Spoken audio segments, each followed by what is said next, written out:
साथियों नमस्कार, एक बार फिर से आप सभी को। अब मैं थोड़ा सा उस मुद्दे पर बात कर लेता हूं। आप पिछले 3 साल से आप देख रहे होंगे कि एक ऐसे शिक्षक हैं भारत में, एक ऐसा ऑनलाइन प्लेटफॉर्म है, एक ऐसा ऑनलाइन शिक्षक हैं जो कोई भी नोटिस हो, चाहे वो शिक्षा विभाग का नोटिस हो, चाहे वो बीपीएससी का नोटिस हो, शिक्षा विभाग के ऑफिशियल वेबसाइट पर, बीपीएससी के ऑफिशियल वेबसाइट पर आने से 2-3 दिन पहले ही उनको यह जानकारी मिल जाता है कि यह चीज होने वाला है। और वो तीन पीडीएफ ले लेते हैं, अब बोर्ड पे आ जाते हैं, फ्रेंड्स ये हुआ, फ्रेंड्स ये होने वाला है, फ्रेंड्स ये होने वाला है। मैं पूछना चाहता हूं ऐसे शिक्षक से और आप लोगों से, आप जो टीआरई के छात्र हो, क्या ऐसे शिक्षक को बायकॉट करने में आपको क्या जाता है? आप ही बताओ। जिसको बीपीएससी का इंटरनल इंफॉर्मेशन 2 घंटा पहले मिल जाए, 5 दिन पहले मिल जाए, क्या गारंटी है कि वो शिक्षक क्वेश्चन नहीं खरीद लेगा? क्या गारंटी है कि वो क्वेश्चन आउट नहीं करेगा? वो शिक्षक नहीं है, नटवर लाल है। और ऐसे नटवर लाल का सीधा बायकॉट होना चाहिए। वो चाहे नागपुर में बैठा हो, चाहे वो दिल्ली में बैठा हो। कौन है ये शिक्षक और कौन है वो अधिकारी बीपीएससी में बैठा हुआ? कौन है वो बिहार का गद्दार जो नोटिस इंटरनल को बाहर करता है, ऐसे ऐसे शिक्षक को बेचता है? कौन है बिहार का वो न्यूज रिपोर्टर गद्दार जो इंटरनल नोटिस को शिक्षक को बेचता है? और कौन है टीचिंग परीक्षा कौन है? ये अनिस कौन है? ये ऐसे शिक्षक का बायकॉट होना चाहिए और ऐसे शिक्षक पर एफआईआर होना चाहिए। सरकार को संज्ञान लेना चाहिए कि आखिर ये कौन है माफिया जो अंदर का न्यूज बाहर निकाल करके बाहर बोलता है। यहां पर ऑफिशियली जानकारी 2 घंटा पहले उसको पता चल गया कि आज टीआरई का नोटिफिकेशन आने वाला है। क्यों पता चला? कौन है आनिस दानिश? इसको गिरफ्तार करना चाहिए। ये नटवर लाल है, शिक्षा माफिया है। ऐसे ऐसे माफिया के कारण ही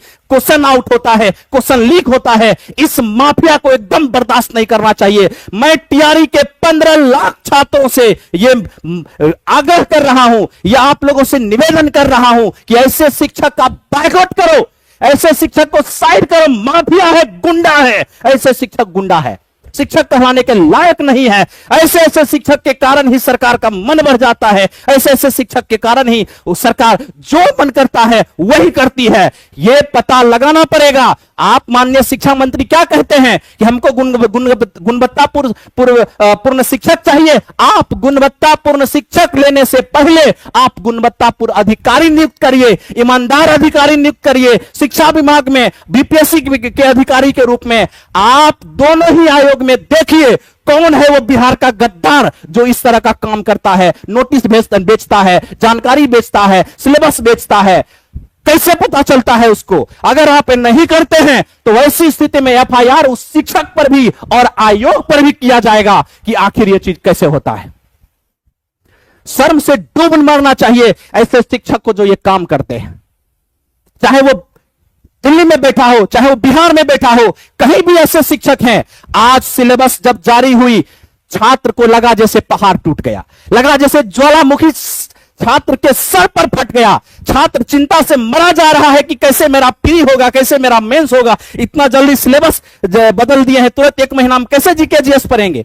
और आप माफियागिरी करते हैं, शर्म नहीं आता है? आप शिक्षक हैं, आप शिक्षक नहीं हैं, आप बिजनेसमैन हैं, माफिया हैं, गुंडा हैं आप।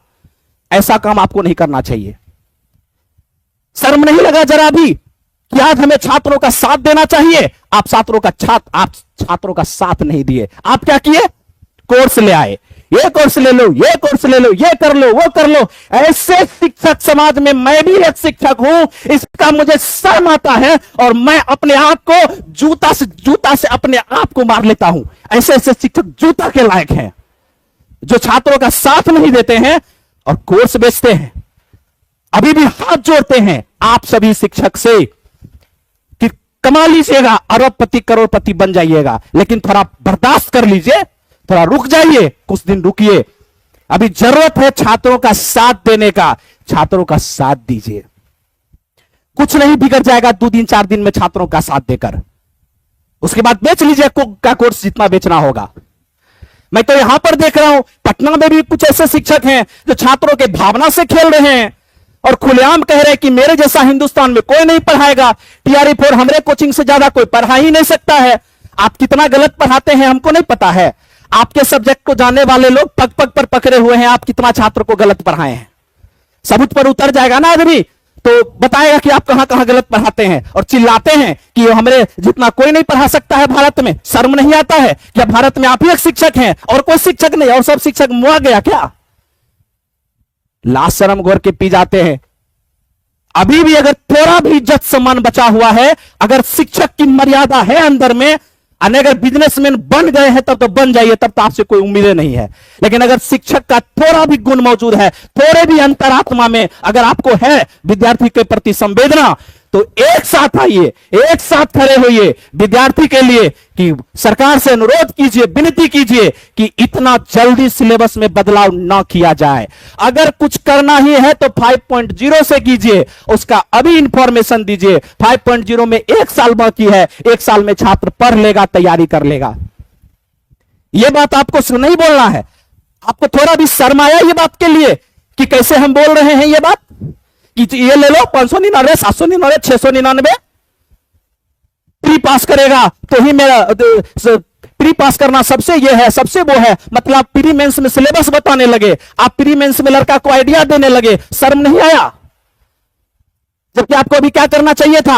अभी छात्र का साथ देना चाहिए था, छात्र के हित में खड़ा होना चाहिए था, लेकिन नहीं। लेकिन मैं समझता हूं कि टीआरई 4 की तैयारी करने वाले छात्र ही बेवकूफ हैं जो ऐसे ऐसे शिक्षक की बात सुनते हैं। क्यों ऐसे ऐसे शिक्षक की बात सुनते हो यार? क्या इसके जैसा भारत में पढ़ाने वाला कोई नहीं है? भारत में एक से एक माइकल है, एक से एक टीचर है। ऐसे ऐसे शिक्षक पटना के गली में बैठे हुए हैं जो ऐसे ऐसे माफिया टीचर को दिन रात पढ़ाए तो 6 से 7 साल बैठा पढ़ा सकता है, जो खुलेआम बोलता है कि मेरे जैसा भारत में कोई नहीं पढ़ा सकता है। बेशर्म कहीं का। और हम जो पढ़ाएंगे और हम जो पढ़ाएंगे वही आएगा। तो मतलब आप ही क्वेश्चन सेट करते हैं, इसका मतलब आप माफिया है? माफियागिरी नहीं चलेगा। छात्रों का साथ दीजिए और नहीं दीजिएगा तो शिक्षक नाम अपने आगे से हटा लीजिए। लिख लीजिए कि हां मैं व्यापारी हूं, मैं बिजनेस करता हूं, मेरे अंदर शिक्षक का कोई गुण नहीं है। शिक्षकगिरी करते हैं।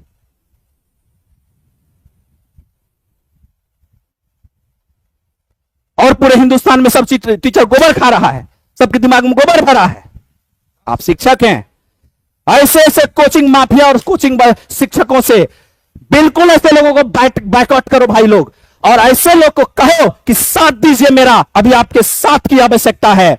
ऐसे बोलने से नहीं होगा। कोर्स बेचने आते हैं, लाज शर्म है ये नहीं है थोड़ा भी? माफ कीजिएगा मेरे दोस्त, आज बहुत पीड़ा हुआ है, बहुत, इसलिए मुंह से निकल रहा है। मैं सरकार का कोई विरोधी नहीं हूं, मैं माननीय सम्राट चौधरी का विरोधी नहीं हूं, मैं मिथिलेश तिवारी जी का विरोधी नहीं हूं। आप रहिए मुख्यमंत्री पद पर, आप रहिए शिक्षा मंत्री पद पर, लेकिन वो कीजिए जो उचित है, छात्र के हित में कीजिए। अरे आपको तो हीरो बनने का अवसर था जी। अभी अभी आप शिक्षा मंत्री बने थे, अभी अभी आप मुख्यमंत्री बने थे। छात्र क्या मांग रहा है? आप ही के द्वारा किया गया वादा मांग रहा है। याद है इलेक्शन से पहले आप 1,20,000 की बात किए थे। सम्राट चौधरी जी माननीय बिहार के मुख्यमंत्री, आपके ट्विटर हैंडल से ही यह ट्वीट आया था कि हम 84,000 वैकेंसी देंगे टीआरई 4 में। है आप उस वादे को भूल गए। उसके बाद मामला आया 26,000 पे, उसके बाद मामला आया 46,000 पे, और अब क्या हुआ? 32,000 पे। 3 साल लटका करके आप 32,000 की बात कर रहे हैं। छात्र इसको भी बर्दाश्त कर लिया, छात्र 32,000 को भी बर्दाश्त कर लिया, लेकिन इतना से नहीं मन भरा तो आप क्या कर दिए? क्या कर दिए सम्राट चौधरी जी? आपसे मुलाकात मेरा हुआ था, आपसे मैं मिला था बाजार समिति में। मैंने तब आपको देखा था तो बहुत उम्मीद था कि आप अगर आगे बढ़ते। उस समय आप प्रदेश अध्यक्ष थे बीजेपी के, आप डिप्टी सीएम भी नहीं थे। आज आप ऊपर वाले की कृपा से आप सीएम बन गए। बहुत उम्मीद था, लेकिन आप कहां हैं? क्या आप देख नहीं पा रहे हैं? क्या अधिकारी आपको सूचना पहुंचा नहीं रहा है कि छात्र क्या चाहता है? माननीय सम्राट चौधरी जी, दुनिया कुछ भी आप पर आरोप लगा दे, दुनिया कुछ भी आपको कह दे, मुझे उससे कोई मतलब नहीं है। मुझे बस मतलब इतना है कि आप मुख्यमंत्री हैं, आप गार्जियन हैं हमारे राज्य के। आप छात्रों की समस्या को समझिए, छात्रों की समस्या को समझिए। थोड़ा मिथिलेश जी को भी समझाइए कि छात्र क्या चाहता है। आपका कुछ नहीं बिगड़ेगा, छात्र का जीवन बर्बाद हो रहा है। आप क्या कर रहे हैं आपको समझ में नहीं आ रहा है, क्या हो रहा है। अब इस पर आप बात ये मत कहिएगा कि गुणवत्तापूर्ण शिक्षा या फिर धांधली सेटिंग रोकेंगे। अरे धांधली सेटिंग का आप क्या क्या बात करते हैं, आपके प्रशासनिक एग्जामिनेशन में भी धांधली सेटिंग होता है, तो कहां वहां धांधली सेटिंग रुक गया, बताइए।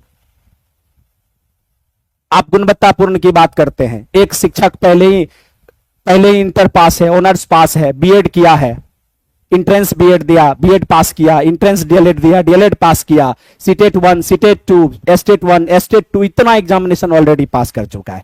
आप एकल एग्जामिनेशन लेकर ही अगर थोड़ा सा टाइट क्वेश्चन पूछ दे, आपने 1.0, 2.0, 3.0 में क्वेश्चन का लेवल थोड़ा सा कम रखा था, आप क्वेश्चन का लेवल बढ़ा लेते, एग्जामिनेशन टाइट कर लेते, कुछ नहीं बिगड़ता, ठीक है, और आराम से काम भी हो जाता। और यदि आपको यही करना था तो आप आप पहले ही बता देते, 3 साल लटक आए हैं, आप पहले सूचना दिए होते, छात्र उस हिसाब से पढ़ लेता। लेकिन अब एग्जामिनेशन बगल में है, अभी आकर के आप ये सब बात कर रहे हैं, अच्छी बात नहीं है सर। आप हमारे राज्य के मुख्यमंत्री हैं, आप हाथ जोड़ते हैं, आप बोलिएगा आपका पैर पकड़ लेंगे, लेकिन छात्रों पर रहम कीजिए, अब रहम कीजिए। छात्र बहुत परेशान हो चुके हैं, छात्र रो रहे हैं, हम लोग को फोन करके रो रहे हैं, क्या करें हम लोग, क्या जवाब दे बताइए। रोना हम लोग को भी आता है अंदर से, अरे नहीं चाहिए पैसा यार, पैसा लेके क्या घाट जाएंगे, पैसा कोई लाद के ले गया है। मास्टर कोर्स, आप मास्टर कहता है कि मास्टर कोर्स दिए, सिलेबस चेंज कर दिए, मास्टर कोर्स बेचेगा, ऐसे मास्टर पर लानत है, ऐसे मास्टर पर शर्म है, ऐसे कोचिंग वाले पर लानत है, धिक्कार है, जो आपदा को अवसर में बदलने की तलाश में है, फिराक में रहते हैं। प्यारे छात्रों, आप लोग के साथ हम लोग कदम से कदम मिलाकर हैं। अगर मुझे जेल भी जाना पड़ गया, मुझे आपके लिए लाठी भी खाना पड़ गया, कोई दिक्कत। मैं जानता हूं कि शिक्षा माफिया जो लोग हैं, माफियाओं का पहुंच मंत्री विधायक तक है, वो चाहेंगे तो मुझे जेल भेजवा सकते हैं, लेकिन मैंने कुछ भी गलत नहीं बोला है। अगर वो हमें भिजवा भी देते, मुझे जेल जाना पर भी जाएगा, आपके लिए मैं जेल चला जाऊंगा। मुझे अगर फांसी पर भी लटका दिया गया, मैं लटक जाऊंगा, कभी शिकायत नहीं करूंगा। लेकिन अगर मेरे जेल जाने से, मेरे लाठी खाने से आपका तकदीर बदल जाता है, आपका समस्या सॉल्व हो जाता है, तो मैं अपने आप को अहोभाग्य समझूंगा। लेकिन मैं आपसे आग्रह लास्ट में यही करूंगा कि ये जो 3-4 शिक्षा माफिया है, जिसका आज रंग दिख गया है, ऐसे माफिया को बायकॉट करो, ठीक है। अगर ये माफिया कहता है कि हमरे जैसा शिक्षक भारत में नहीं है, इससे बड़ा और रेड फ्लैग कुछ हो नहीं सकता है, इससे बड़ा घटिया वृत्ति कुछ हो नहीं सकता है, ठीक है। इससे बढ़कर घटिया वृत्ति कुछ नहीं हो सकता। आपसे लाख गुना, कई गुना शिक्षक भारत में बैठे हुए हैं, पटना के गली में बैठे हुए हैं, जिनको अवसर नहीं मिला है इसलिए वो सामने नहीं आए। शर्म कीजिए, लानत कीजिए, ठीक है। मैं चाहूंगा कि हमारे बीच आप लोग लगातार सर से सेवा ले रहे हैं, भारतीय राष्ट्रीय। हाँ, एक बात और कहना चाहता हूं, हर स्थिति में यह ना सोचना कि ज्ञान गुरुकुल पटना सक्षम नहीं है, हर परिस्थिति में सक्षम है। लेकिन मैं नहीं चाहता, हमारी टीम के कोई सदस्य नहीं चाहते कि इस बार जो आपके ऊपर बोझ दिया गया है, वो बोझ आपको झेलना पड़े। ये टैरी 5 से हो तो हम लोग उसके लिए काम करेंगे, लेकिन अगर सरकार अंतोगत्वा नहीं मानी, प्रयास हम लोग अथक करेंगे। फिर भी सरकार यदि नहीं मानी, तो वैसी स्थिति में हम लोग सक्षम हैं, हम लोग वो भी करेंगे जो सरकार चाहती है। यानी वहां भी आपको सोचने नहीं देंगे। बिल्कुल, अगर सरकार प्री मेंस पर नहीं मानी, तो मैंने पिछले वीडियो में कहा है कि 150 क्वेश्चन का मैराथन आपको फ्री ऑफ कॉस्ट दिया जाएगा यूट्यूब चैनल पर, जिससे आपकी तैयारी में कोई कमी नहीं होगा। चाहे वो स्टेटमेंट बेस्ड क्वेश्चन हो, ठीक है, स्टेटमेंट बेस्ड क्वेश्चन हो, प्रशासनिक लेवल का क्वेश्चन हो, यूपीएससी लेवल का क्वेश्चन हो, जितने लेवल का हो सकता है सारा लेवल का होगा। आपको घबराने की कोई आवश्यकता नहीं। मैं चाहता हूं अमित सर आपके बीच लगातार, आप सर के भाषा से सर लगातार आपको पढ़ाते आए हैं, आप सर को जानते हैं। मैं चाहता हूं कि 2 शब्द सर भी आपके सामने